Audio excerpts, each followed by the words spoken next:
The international break has come again, ladies and gents. Scotland actually qualify for a major tournament. England beat Ireland. We preview this weekend's Women's Super League action. All that and more to come in this week's show.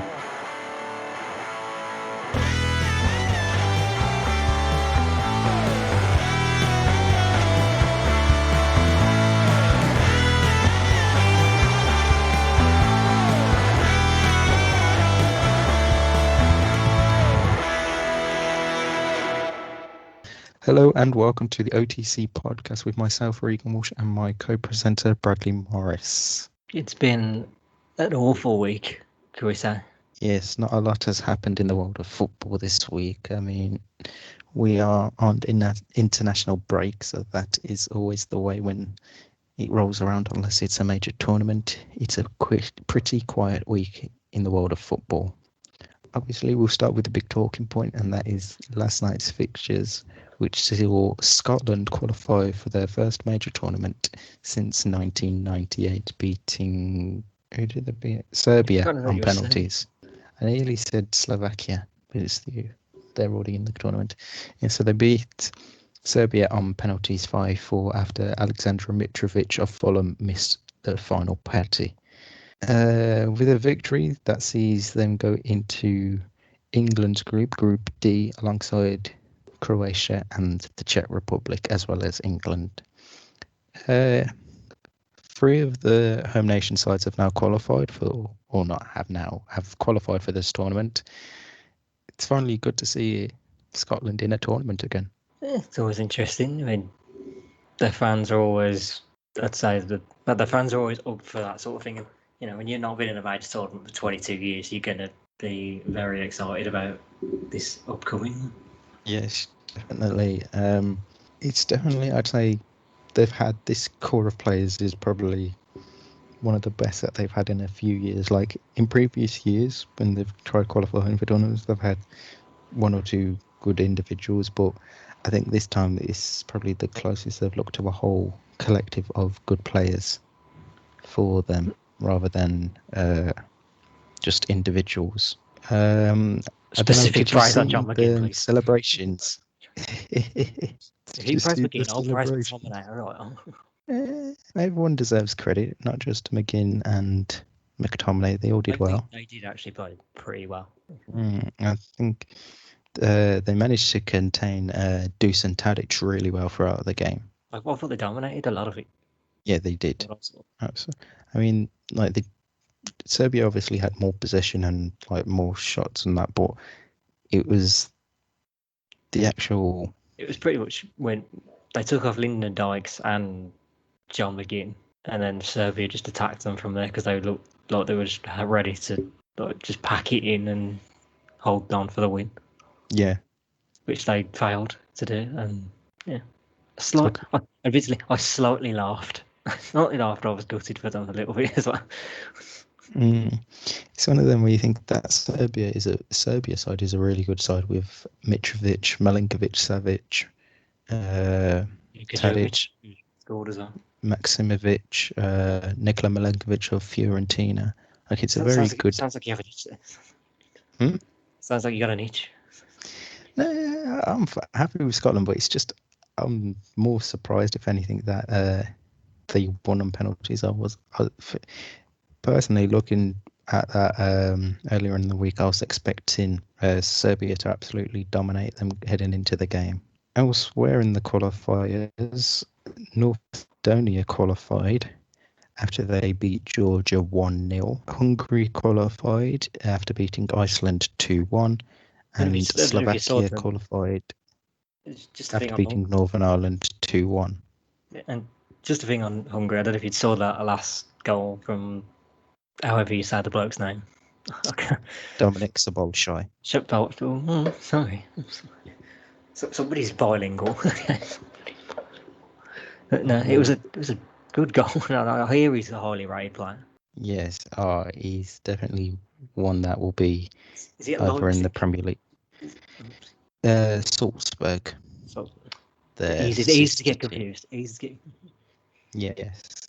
I mean, he's only 20 years old, and he's already like one of the best 20-year-old in the game at the minute. I think it won't be long before he gets a move to a German side, whether it is Leipzig, the sister club, It's almost Dortmund, Bayern, or he even comes over to England. He's a very, very good player. And to be fair, I think this is going to be one of the best Hungary squads in a while because Vilmos Orban in central defence has been really solid for Hungary, the one who's been linked with Liverpool. They've obviously got Galashi in goal, and then Adam Salashai up front of Mainz, who is a very good striker. So it's good to see them there. Is this North Macedonia's first tournament that they've qualified for? Yes, yeah, it is their first major tournament. Yeah, I thought as much so. Even when they were known as Macedonia, I don't think they actually qualified for a tournament. Congrats to them. Yeah, so congrats to all the teams that have joined it. So now the final groups, we'll just go through quickly. Group A sees Turkey, Italy, Wales and Switzerland. Group B sees Denmark, Finland, Belgium, Russia. C sees the Netherlands, Ukraine, Austria and North Macedonia. D, as we mentioned earlier, is England, Croatia, Scotland, Czech Republic. E is Spain, Sweden, Poland, Slovakia. And Group F, which has been known as the Group of Death, is Hungary, Portugal, France and Germany. Group of Death isn't a strong enough word for that. It's the Group of Massacres. Yeah, you just got to feel sorry for Hungary. Like, you've done all this hard work on qualifying and then you face France, Germany. You literally just said the group and then you instantly forget it.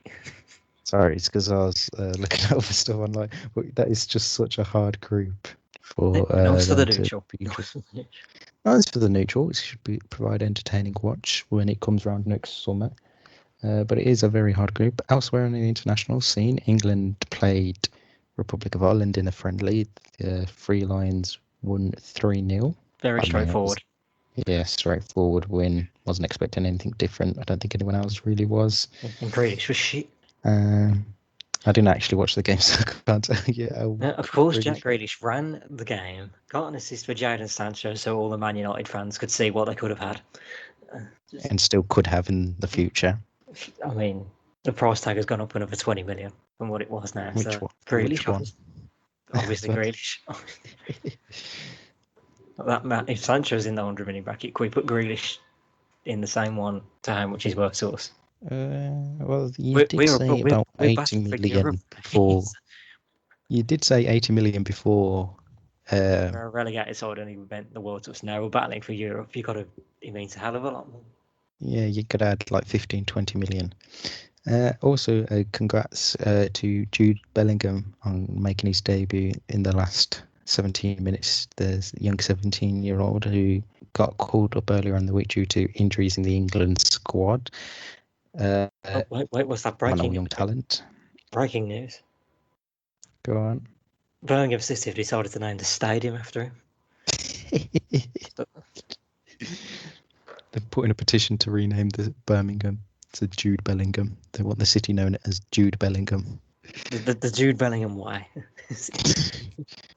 Wouldn't surprise me with them. No, it's obviously a joke. He's a good player, but it's very sudden that he's already in the main cell.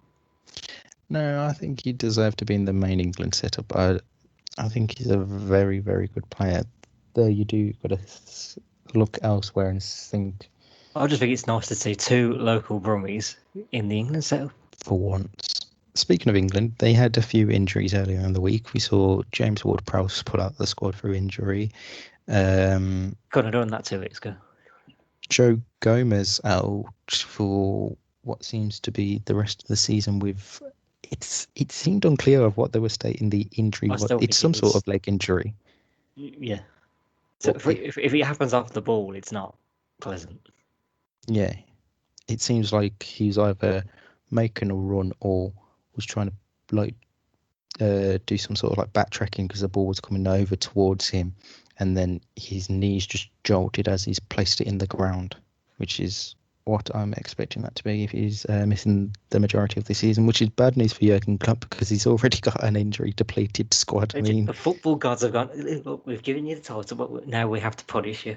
Yeah, you've waited 30 years for this. But now the next 30 years, What about doing you're giving going them to be nice things? punished. Punish them. Punish them. That is what they've done because they've now got Van Dijk out, Joe Gomez out. Pretty much their main centre back pairing is gone. Who else has been injured for Liverpool this season? Alisson missed a few weeks at the start of the season. Trent's now out for Trent, yeah. Trent Alexander-Arnold's out. I think Wijnaldum's missed a bit of time, hasn't he? No, he's not played as much, I don't think.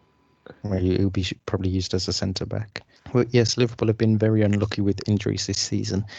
It does raise the question, though, are these fixtures really necessary? I mean, yes, the qualifiers for the Euros were necessary, but the England game against Republic of Ireland, is that really a necessity to happen? Especially in this time where we've had such a congestive fixture list. I mean, it isn't. In the grand scheme of things, there is no point. So those games only mean more when the fans are in as well. Yeah. But do with the Nations League as well, that sort of has meaning towards qualifying in the World Cup, but it's just, I don't get it. I've never got it. I've just... Yeah, to this day, the Nations League still confuses me, but like Jurgen Klopp was saying in his post-match press conference the other day after the Man City game, saying like the last international break, he had players travelling like the South American lot in South America, and then on the Wednesday night they had a game against Peru, and then by Saturday morning they had to play the Saturday lunchtime game. So like the short amount it's a lot when there hasn't been a pre-season, effectively. Yeah.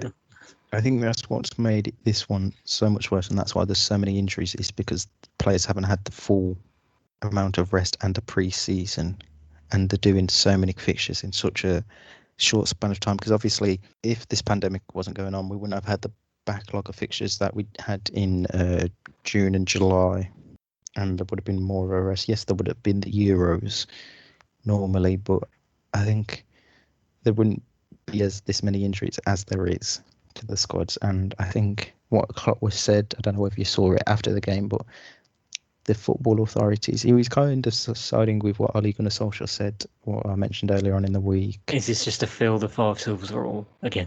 Give the 5 subs a rule and like change the kickoff times. Take that rule and confine it to the bin. No, I think just for this season, until we get back to normal next season. It's no coincidence. It's just the big 6 that are calling for it. Yeah, but how many injuries? Sorry, you've got to say that.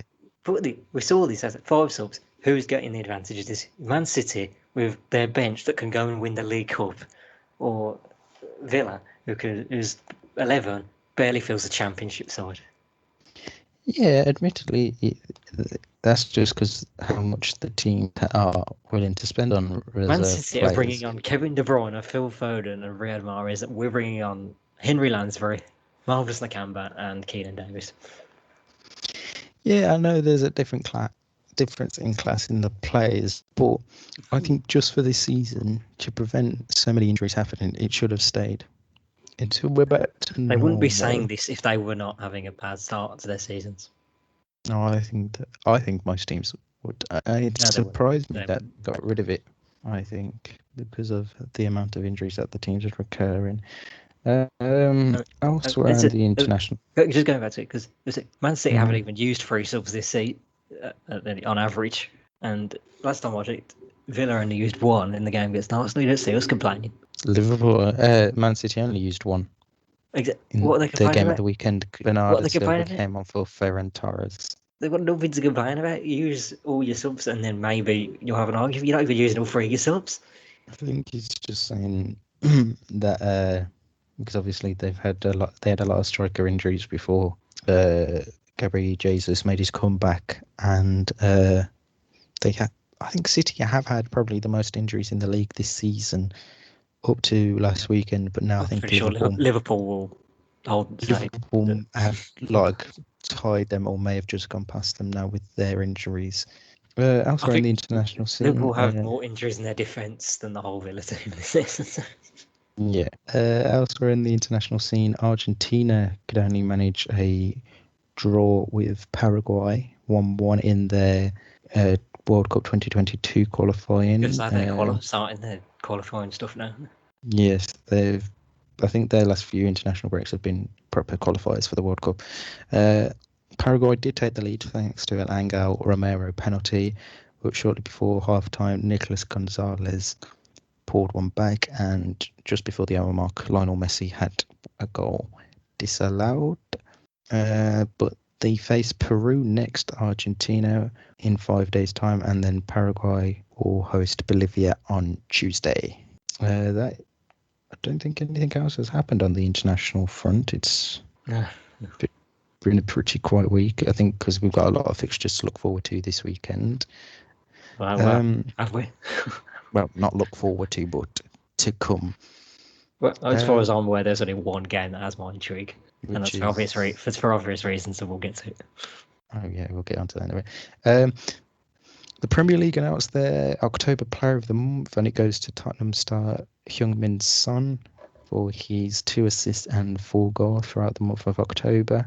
In just 3 games, I think the main highlight for that was his incredible game against Manchester United when Spurs put 6 past Ole Gunnar Solskjaer's side. I mean, Son and Kane have been in terrific form this season for Tottenham, haven't they? They've been all right.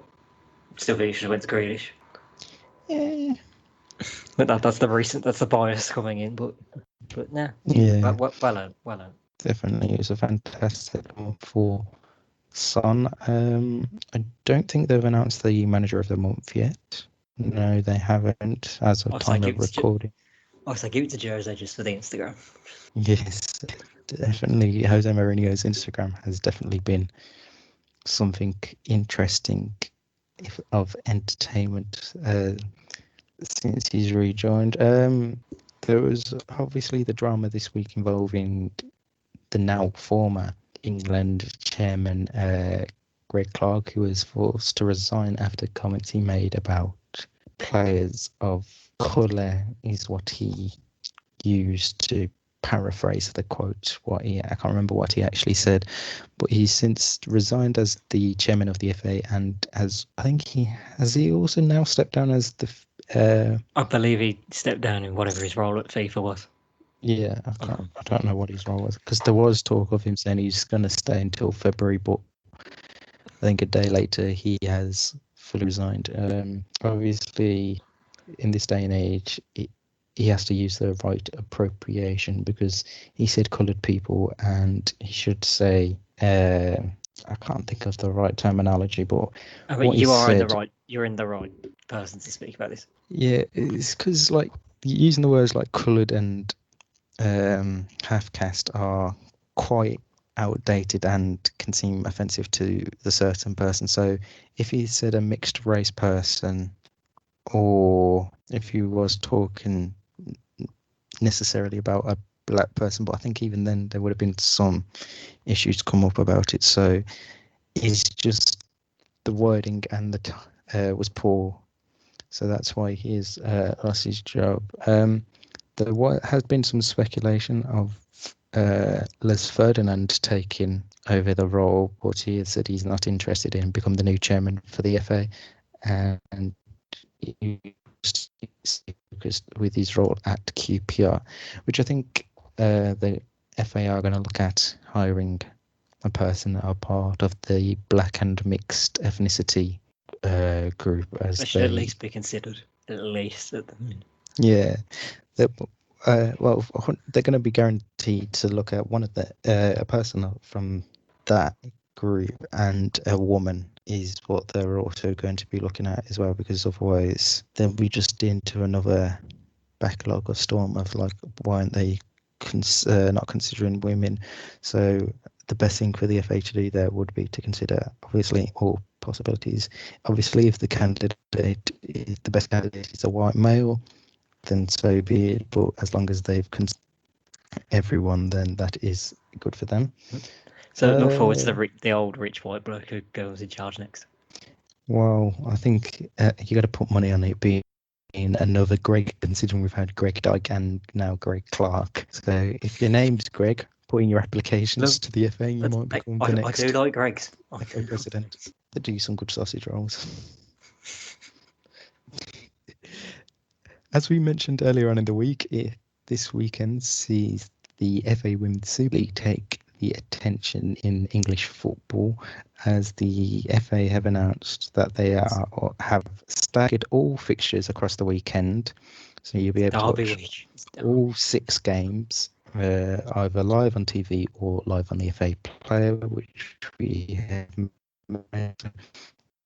14th and 15th, so Saturday and Sunday, with majority of fixtures taking place tomorrow on Saturday with 4 of the 6 games. So we're starting off with Manchester United taking on Man City at 12:30 at Lee Sports Village, live on BT Sport, I believe we said that was. Then we have Aston Villa taking on Birmingham City at 2:30. At 4:30 sees Everton play Reading, and 6:30 to round off the day sees Bristol City play Tottenham. And then on Sunday's fixtures, we have West Ham versus Brighton at 12:30, and the weekend is rounded off by Arsenal playing Chelsea Women. Very entertaining weekend across all the games. 3 derbies. 3 derbies? I missed the third one. Chelsea, Arsenal. Is it a derby? Is it technically a derby? In terms of women's football, yes. It's just London. It's a London fixture. It's a London fixture, but they class all the London games as derbies, don't they? It's the equivalent of Villa versus Wolves, shall we just say? Yeah, because they're both in the West Midlands, Villa Wolves. But it's not obviously as big as Tottenham or City derby. Yes. So we've got the weekend starting off at Lee Sports Village, Man United taking on Man City. As I know a little bit more, I'm going to just give a tiny bit more in depth of players to watch. So for either side, I guess the main point is this is actually quite intriguing given Man U's start, and that they now look like they may be on the level of Man City. This season, I'd say we've been better than Man City, but in terms of like long range goals, City are down in 5th. But in terms of like long range goals and trying to challenge for the titles and place in the Champions League, yeah, they are looking very well under Casey Stoney. A player to watch for either side for Manchester United, it would be Ella Toone. English midfielder, has been predominant for Man United this season. Played in all 6 WSL games, getting 3 assists, and she opened her account last weekend against Arsenal. And for Manchester City, it would be Chloe Kelly. I was going to say, you can take your pick of Man City's one. Yeah, I mean, the obvious one most people would say would be Lucy Bronze at right back, but I think you got to look towards the forward line. Yes, Alex Greenwood's done good since coming back. I don't see Ellen White starting there this game. I'm just going for England international. Yeah. So for me, it'd either be Chloe Kelly or Georgia Stanway to watch for Manchester City. The Villa Blues game, big one to look out for again for Aston Villa, would be Ramona Petzelberger, as she scored last week, and I would say Anita Asante. In defence is definitely one to keep an eye out on. And then for Birmingham City, it'd probably be Claudia Walker or and I was going to say, who Molly cares Green. Then in the Everton game, it's weird. It's the second City derby this weekend, and I don't feel nervous for it. Probably the first time ever. It's weird. I probably will, but then this doesn't fit. Well, I should feel nervous for it. This is just as big. Yes. I should treat this game exactly the same way I would the men. Yes. And I think that's what the FA are trying to do with this. This is the best chance I'll have to beat a Villa team in years. I don't know which side. I think that's actually going to be a close game. We'll get on to predictions and stuff later on. I would say purely based on we know that the way quality is in women's football. It just gives us that Birmingham do just slightly have it that bit more. Yes, and they've had they've been the long-standing. Yeah, the longer, and they've actually had a good few weeks with their manager picking up the manager of the award for October, Carla Ward, as we mentioned earlier on. The other games on Saturday, as we said, or one of the other games is Everton versus Reading. Everton playmakers to look out for would be Sandy McGeever in goal, Hayley Raso in midfield alongside Izzy Christensen, and then I'd say Simone McGill or Claire Esmalet up front, as they will be without French striker Valerie Govan, who is injured. For Reading, I'd say ones to look out for them would probably be Natasha Harding or Jess Fishlock in midfield, and probably Angahara James as well. And then finally for Bristol City versus Tottenham on Saturday, Sophie Begley in goal, who, although Bristol City having a poor season, she has put in some great performances. Amy Palmer in midfield and Ebony Salmon up front. And then for Tottenham, the obvious one would be Alex Morgan to look out for, see how many minutes she gets this time. And then elsewhere, you'd look at Maria Percival and Alana Kennedy in defence, and Rosella Ayan in strike force. And then on Sunday, West Ham Brighton. West Ham obvious choice would be Rachel Daly to look out for, and Kenza Darley, both having very good seasons. And also would be Emily Van Egmond. And then for Brighton, under Hope Powell, I would say Maya Letitia, the young fullback, no relation to Matt Letitia, for those unaware. She's having a very good season. And then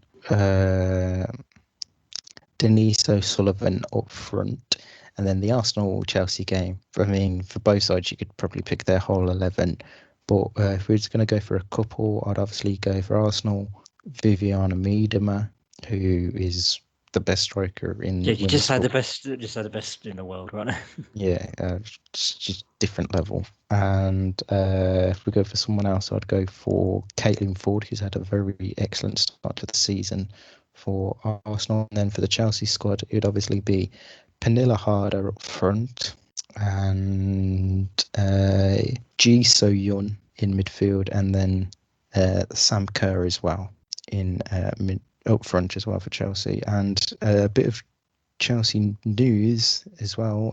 They announced that captain Magdalena Eriksson has agreed a new deal to stay with them until 2023. So that is good news for Emma Hayes' side. Looking into the games now, we are now going to go into predictions.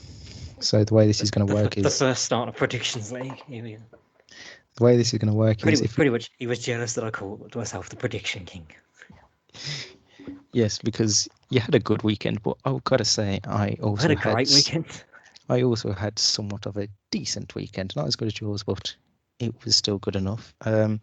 So the way we're going to do this is, if we get the score right, but for the wrong team, we get a point.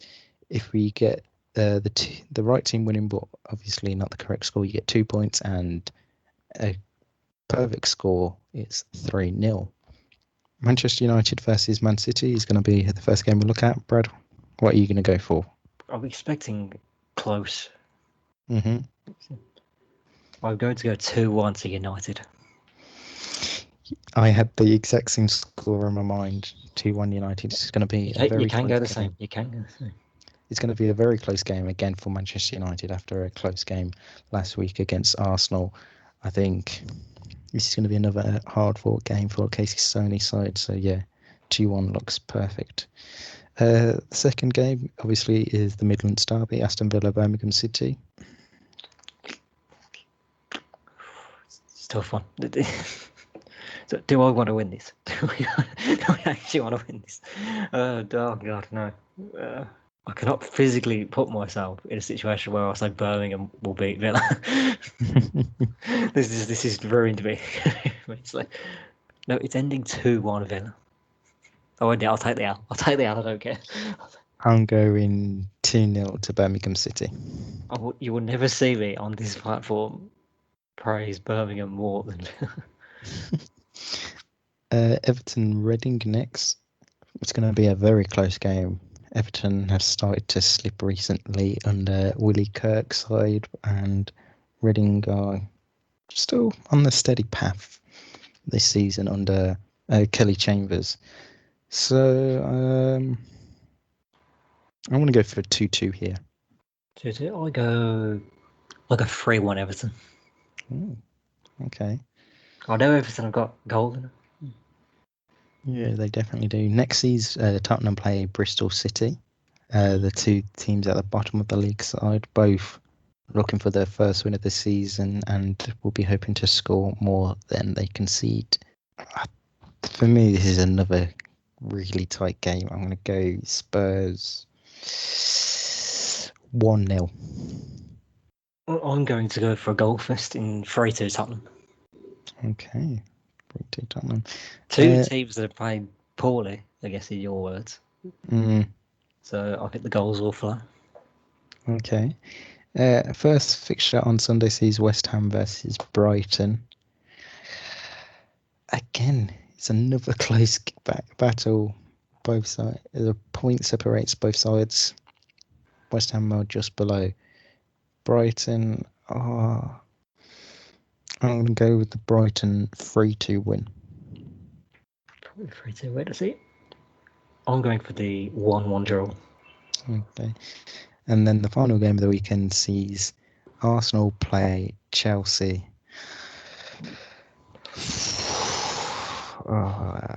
Again, top of the table clash. This is second versus third. Make or break this one. No, I don't think this early. It's make or break. But Arsenal will be hoping to get a better result. It's the best chance you're going to have of beating me.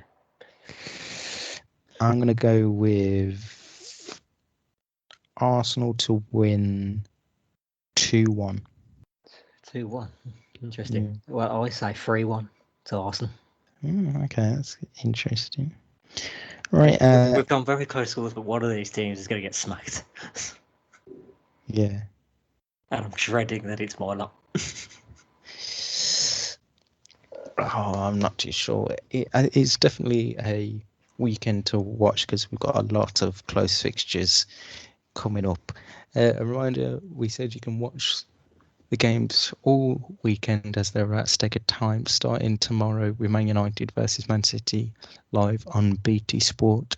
Coverage begins at 12 p.m. and kick off at 12:30. You can also watch it on the BT Sport football YouTube page as well. The games that aren't on TV, you'll be able to watch on the FA Player. So all you got to do there, if you're not signed up already, is just put in your email address, create a password, confirm your email via the link, and then that is you set up to watch all the games. And obviously, if you miss any games, you can watch all the highlights from Monday afternoon, roughly. Anything else in the world of football happening?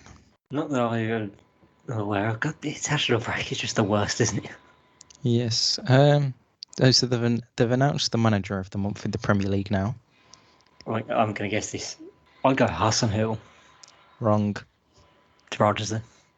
Wrong. Well, it is Jose then, isn't it? Wrong. How many did they announce? There's usually 4 nominations, isn't there? Nuno Espirito Oh, Santo. feck off! No, bullshit. That's bullshit. How? Yep. How have they come to that conclusion? Because they only conceded 1 goal throughout the months, scoring 5. And Smith earns it more than Nuno did. Christ almighty. Also had a decent month. So, are they top of the league? No. Except, how has Nuno won that? Because they only dropped 2 points whole month, drawing ones. They've won their other 3 games. And they've, like I said, they scored 5 and conceded 1. So it's a decent month for them. It's October, obviously. And a bit of news on the Ireland player. I've just realised that we mentioned Alan Brown tested positive earlier. Yeah, I'm starting to know. He actually played in the game last night. Did he? Yeah. Swear he didn't. He did. He played in the game. Oh, fuck, there was Ross Jack as well. Depends how long he was in close proximity for, because they say if you're not with closer for longer Well, than he's 15 almost certain seconds. to foul Jack Grealish, but Don't know. everyone fouls Jack Grealish. Yeah, but it might not mean long time out, or if any time at all out. Apart from that, nothing has happened in the world of football. Literally, nothing. Once Sorry, again, sorry, David Moyes congratulations. earns Go it on. more than fucking Nuno. And he wasn't even at the stadium for October. Exactly. So how can he win him if he wasn't in the stadium? Because he's a better manager working from home. True. Though they did win at the weekend, and he was in the stadium against Fulham. Sorry, no, I said that. Wow. I do think it is a little surprise that he won it and not someone like Brendan Rodgers or Ralph Hasenhuttl at Southampton. Who's had it. I guess if we're going off October, it's debatable, but Once again, congratulations are in order to North Macedonia, Scotland, Slovakia, and Hungary on qualifying. We'll be back at the start of next week to review. so mark it in your calendars. June 18th, 2021. Is that England versus Scotland? Yes, it is. I don't know how you haven't got that on your calendar already. Get the fans back in now so this game has actual prestige. There probably will be fans at the games next season. Get the vaccine ready. Get the vaccine. Yeah, so we'll be back at the start of next week to review any further international games that take over the place and have a look back at the WSL fixture list and see how we did in our predictions. Apart from that, enjoy your weekend as much as you can wherever you are listening from in and around the world. And it's goodbye from me and goodbye from my co-host Bradley Morris. Is it too early to say Merry Christmas? Way too early. Don't Exactly. even bring Thank that you. up. Until Monday or Tuesday, we'll see you then.